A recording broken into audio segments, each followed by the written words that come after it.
Whetstone chocolate is a very, very sweet thing. I have a passion for chocolate, and I think chocolate creates an emotional connection because it makes you happy.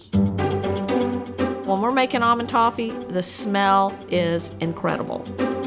Takes me back to the first kitchen where we used to make fudge, and it always made people smile and be happy. One of the things we want to do is to share our story with you. My mother and father operated a little motel on the bayfront downtown St. Augustine. I moved here as a school teacher. I taught school, first grade, and I happened to live at a hotel next door to him. And she would peer out her window and notice a young man next door. And I spotted him, and he spotted me, and that's the way we met. And I saw this beautiful young lady next door, and so I eventually asked her for a date.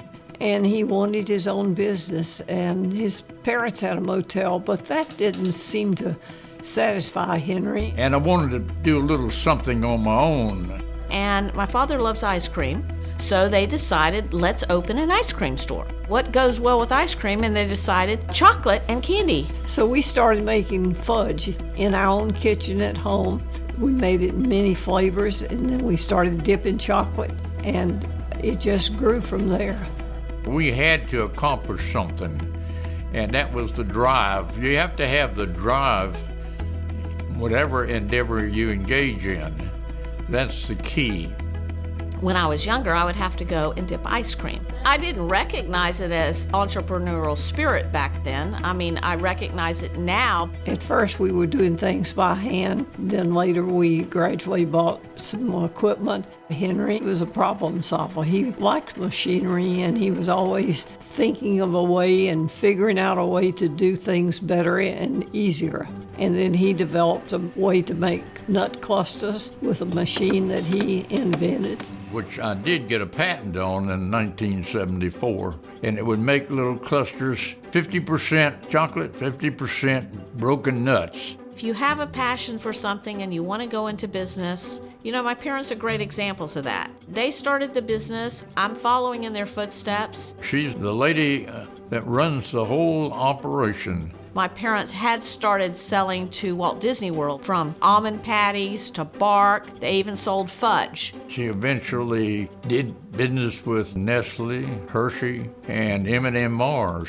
And I did learn a lot about ensuring the quality of the product. When you put a piece of chocolate in your mouth, it should melt rapidly. The faster it melts in your mouth, the higher the quality of the chocolate. When you break it in half, it should have a nice snap, and it should be shiny. We're using real butter, real cane sugar. The toffee taste is crunchy, and the smooth chocolate, it just gives you a wonderful feeling. It's delicious. It's just a pleasure to be in the candy business. It's one of the great businesses that exists in this country. It's always been fun, and chocolate makes people happy. I hope that other people will be inspired by this story and realize that you can think things and you can make it bigger. I hope you find your favorite chocolate treat today.